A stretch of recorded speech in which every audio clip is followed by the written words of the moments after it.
Good morning, all of you.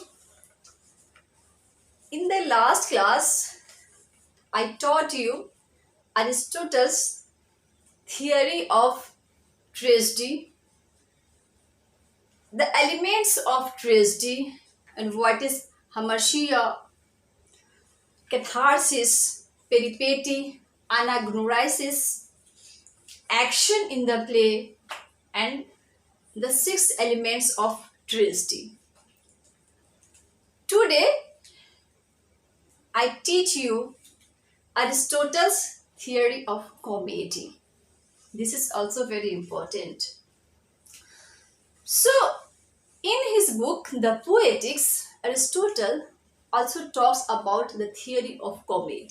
So, what is comedy? If I talk in simple language, a comedy is a kind of drama in which characters perform on the stage with exchanging the dialogues and speeches.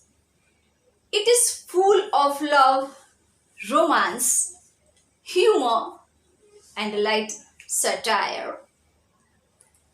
And comedy finally ends happily. Right? So Aristotle defines comedy as an imitation of characters of lower type. What? Aristotle defines comedy an imitation of characters of lower type. He says that, like tragedy and epic, comedy is also a work of imitation. Tragedy is an imitation of men of higher type, while comedy is an imitation of the lower type, the imitation of inferior type. The characters in a tragedy are no doubt exalted. The characters in a tragedy are no doubt exalted, but the comic characters are also not wholly bad. This is Aristotle's views. So Aristotle believes that comedy as a mode of imitation differs from other forms of art. A comedy should have organic unity, right? A comedy should center upon a single action, whole and completeness. And he says that in tragedy, a tragedy should center upon a single action. So in the same way, a comedy should center upon a single action. It should be written strictly according to artistic laws. Aristotle says that comedy should be written according to the artistic laws. It should have proper beginning, middle, and end. What he also talked in tragedy.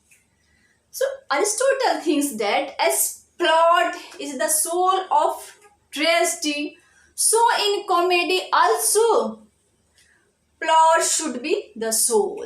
Aristotle says that as in tragedy, plot is the soul of tragedy, so plot here is also the soul of comedy, as there is contrasting ideas regarding the theory of imitation between Plato and Aristotle.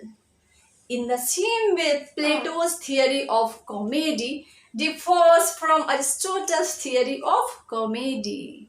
In his book, The Philebus, Plato talks about comedy as a sort of malicious joy. At the sight of loathsome characters, Plato finds kinship the ridiculous, which according to him is morally or physically faulty. In his book, The Republic also, Plato here again speaks against laughter. In his book, The Republic, Plato speaks against laughter. As we know that Plato neither approves tragedy nor comedy in his ideal Republic. He also banished poets from his ideal Republic who, according to him, corrupt the mind of the youngsters. the mind of the people, because poetry, being the copy of the copy, is twice removed from reality or truth. In his book, The Republic, Plato also believes that excess of laughter always produces a violent reaction. Aristotle says that excess of laughter always produces violent reaction, right? So Plato again in his book The Symposium remarks certain gruesome concession to comedy. He says the man is a fool who directs the shaft of his ridicule at any other side but that of folly and vice. But Aristotle approves tragedy and the emotional relief of pity and fear against the observation of his master, Plato. Aristotle says that if catharsis is possible in tragedy, then why not it is possible in comedy?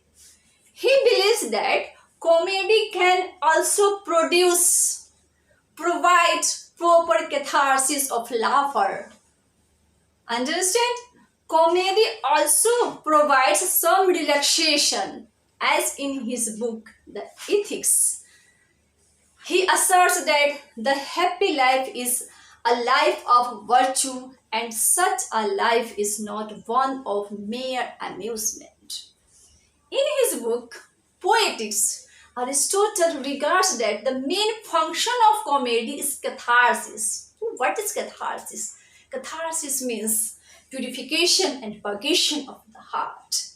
He states that the legislator shouldn't allow youth to be spectators of comedy until they are of an age to sit at the public tables or to drink strong wine.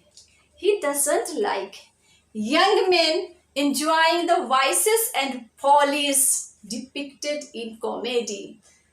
The catharsis in comedy is possible only when mature and rational spectators seek to reap the benefit. So Aristotle believes that the mature people and the rational spectators should be allowed to enjoy the vices and follies of comedy.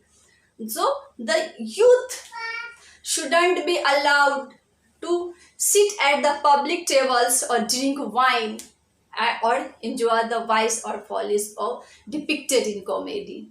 This is Aristotle. So Aristotle's ideas of comedy is connected with his idea of beauty. Aristotle's idea of comedy is connected with his idea of beauty.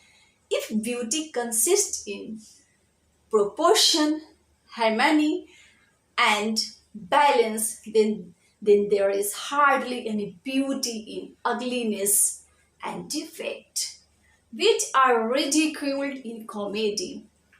As we know, defect and ugliness are believed to be incongruities and absurdities in life.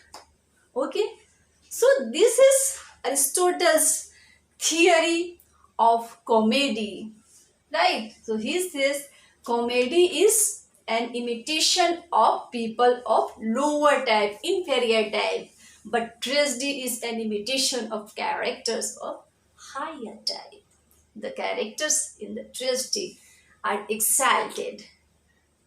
Understand? So thanks for today.